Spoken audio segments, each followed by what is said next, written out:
This video is sponsored by SBO Digital Marketing. சரி வாங்க வீடியோக்குள்ளே போகலாம். நீங்கள் பார்ட் டைமாக ஜாப் தேடுறீங்கன்னா இந்த வீடியோ உங்களுக்கு தான். ஸ்கிப் பண்ணாதீங்க. பெரிய தப்பு. தினம் 300 ரூபாய் சம்பாதிக்க அரிய வாய்ப்பு. இன்ஸ்டாகிராம், ஃபேஸ்புக் பயன்படுத்த தெரிந்தால் போதும். Content post and content publishing மூலமா தினம் 300 ரூபாய் சம்பாதிக்கலாம். இந்த வேலை செய்ய 5 நிமிடம் போதும். Work training support, group communication support, all language customer live chat support, முக்கியமா சொந்தமா ஒரு பிசினஸ் ஸ்டார்ட் பண்ற அளவுக்கு உங்களால கற்றுக்கொள்ளவும் முடியும், சம்பாதிக்கவும் முடியும். இந்த வேலை வாய்ப்பு வழங்குவது 5 வருடத்திற்கு மேல ரன் ஆகிட்டு இருக்க நம்ம தமிழ்நாட்டு company school of business organisation private limited. மேலும் விவரங்களுக்கு டிஸ்கிரிப்ஷன்ல கொடுத்திருக்க நம்பருக்கு வாட்ஸ்அப் பண்ணுங்க. கிபி 1000களின் தொடக்கம். தென்னிந்தியாவின் மாமன்னன் ராஜராஜ சோழன். அவர் தனது வெற்றியின் கம்பீரத்தை உலகறிய செய்ய எடுத்த ஆயுதம் போர் வாள் அல்ல, அது வானை முட்டும் ஒரு கலைப்படைப்பு. தஞ்சை பெரிய கோயில். இக்கோயிலின் ஒவ்வொரு கல்லும் 1000 ஆண்டுகளுக்கு முன் ஒரு தமிழன் இந்த உலகிற்கே கொடுத்த சவால். கட்டுமானத்தின் அற்புதம்.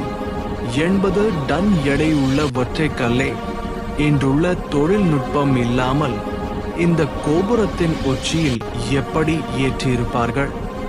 4 மைல்களுக்கு அப்பால் தொடங்கி சாய்வுதளம் அமைத்து யானைகள் மூலம் அதனை உச்சிக்கு கொண்டு சென்ற சோழர்களின் பொறியியல் அறிவு இது. வெறும் புராணம் அல்ல, அறிவியல். கோபுரத்தின் நிழல் கீழே விழாத விந்தே, கருவறையில் அதன் நிழல் மட்டும் உள்ளே விழும் ரகசியம். இவை அனைத்தும் ராஜராஜ சோழனின் கணித திறனுக்கும் வானியல் அறிவுக்கும் சான்று. இந்த பாறை கற்கள் வெறும் சுவர்கள் அல்ல, அவை ஒரு சாம்ராஜ்யத்தின் தினசரி நிர்வாக ஆவணங்கள். வெற்றிக்கு பின் ராஜராஜன் ஓய்வெடுக்கவில்லை. நில அளவீடுகள், வரி வசூல், ஊழியர்களுக்கு ஊதியம் என அனைத்தையும் இந்த கோவிலின் சுவர்களில் ஓர் அரசாணையாகவே பொறித்து வைத்தார். அதுதான் ராஜராஜன்.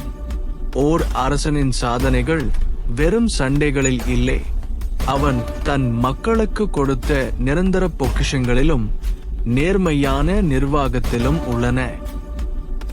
சிவபாதசேகரன் என்று தன்னை அழைத்து கொண்ட ராஜராஜன் கட்டிய இந்த பெரிய கோயில் ஒரு கோவில் மட்டும் அல்ல, இது தமிழரின் பெருமையை, கட்டிடக்கலையின் மேன்மையை உலகிற்கு அறிவித்த ஒரு மணி மகுடம்.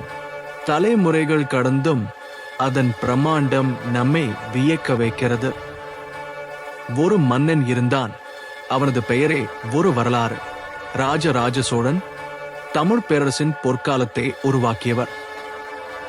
தஞ்சாவூரை தலைநகராக வைத்து கடல் வழியாக பேரரசை விரித்தார். இலங்கை முதல் வட இந்தியா வரை சோழ படைகள் வெற்றி கண்டன. கலையையும் கட்டிடக்கலையையும் காதலித்த மன்னன். பெரிய கோயில்கள், சிற்பங்கள், இசை எல்லாமே அவனது கையால் தடைத்தன. ஆண்டுகள் கடந்தாலும் ராஜராஜ சோழனின் பெயர் இன்னும் ஒலிக்கிறது. தமிழ் மண்ணின் பெருமை என்றும் நிலைத்திருக்கட்டும்.